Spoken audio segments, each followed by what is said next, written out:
La garantía constitucional como un mecanismo, ¿no?, con un procedimiento especial a nivel judicial de carácter constitucional, va enmarcado justamente a la defensa, a la amenaza, a la vulneración de los derechos fundamentales de la persona humana y de la sociedad. En el 2004, el 31 de mayo, acumulado un conjunto de normas que anteriormente estaban dispersas, donde desarrollaban habeas corpus, habeas data, acción de amparo, inconstitucionalidad, etcétera, etcétera. Pero gracias al Código Procesal Constitucional, que ha sido aprobado pues el 31 de mayo del 2004, se ha establecido un solo cuerpo normativo, ¿no? Reitero, se llama Código Procesal Constitucional, donde el ciudadano puede revisar los alcances de esa norma, donde establece todo el procedimiento, ¿no?, de acudir en caso de vulneración, de amenaza o ¿no?, de violentar los derechos fundamentales. Por ejemplo, un ciudadano, ¿no?, que ha sido detenido de repente en forma arbitraria, ¿no? Para una detención hay ciertos requisitos, ¿no? La ley misma lo establece, ya sea en flagrancia o por un mandato judicial de un órgano jurisdiccional. Pero cuando no existen estas condiciones y un ciudadano es detenido de manera arbitraria, ya sea por la autoridad, funcionario o cualquier persona, dice la ley, nadie tiene derecho a privarnos del derecho a la libertad personal. ¿Qué hacer como ciudadanos? El mecanismo, a través de este Código Procesal Constitucional que se llama Garantía Constitucional, nace el habeas corpus.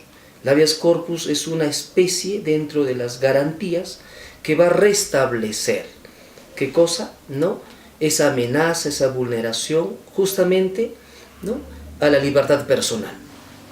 Entonces, ¿ante quién se interpone, dice la ley? Bueno, ahí está el juez penal de turno, ¿no?, quien va, ¿no?, a una sola llamada, ¿no?, a una sola noticia, en delitos, llamamos por ejemplo noticia criminis, a un correo, ¿no?, a una puesta en conocimiento de la autoridad competente, que es el juez penal, tendrá que tomar los mecanismos de carácter inmediato, ¿no?, porque ningún ciudadano puede ser vulnerado dentro de la esfera de la libertad personal. Por ejemplo, yo quiero sacar, ¿no?, el presupuesto de ejecución de determinada obra, ya sea del gobierno regional o de las municipales o de cualquier institución de carácter pública.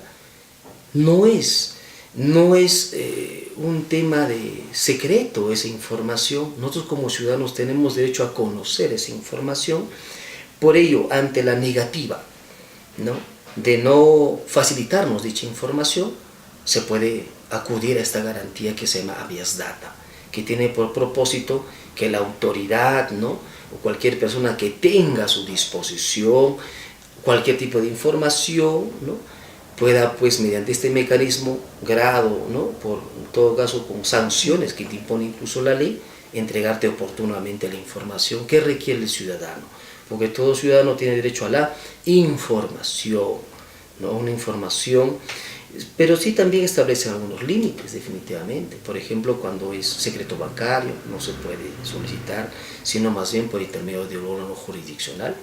Asimismo tenemos, ¿no?, por seguridad del Estado, ¿no?, esos temas propiamente de seguridad nacional no se podrían ventilar a través de habeas data, pero sí las demás formas de información que es de carácter público. La acción de cumplimiento también protege no en forma individual, sino más bien tiene una naturaleza más social, más grupal, en conjunto. Por ejemplo, ante la emisión, cumplimiento, hay que entender que cuando una autoridad, ¿no?, emite un mandato, los encargados de área tienen la capacidad y por función de ejecutar.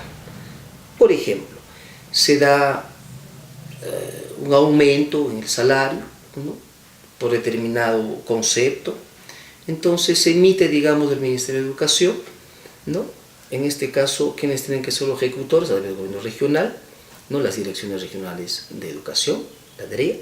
Entonces, ¿qué tiene que hacer este órgano? Tiene que cumplir. Pero, ¿qué pasa muchas veces? Estas instancias inferiores a un mandato superior niegan o ¿no?, rehúsan a cumplir un mandato. Pero ¿quiénes se sienten perjudicados? Por ejemplo, en el caso planteado, será pues los profesores. En todo caso, ¿qué tienen que hacer ellos los que se han sentido vulnerados o amenazados al no cumplimiento efectivo de este mandato, que es un aumento, entre comillas, ¿no? En todo caso hay que plantear, o se plantea según el mecanismo de garantía constitucional, una acción de cumplimiento y hacer restablecer ante una autoridad renuente para que cumpla adecuadamente los lineamientos del mandato de un órgano superior.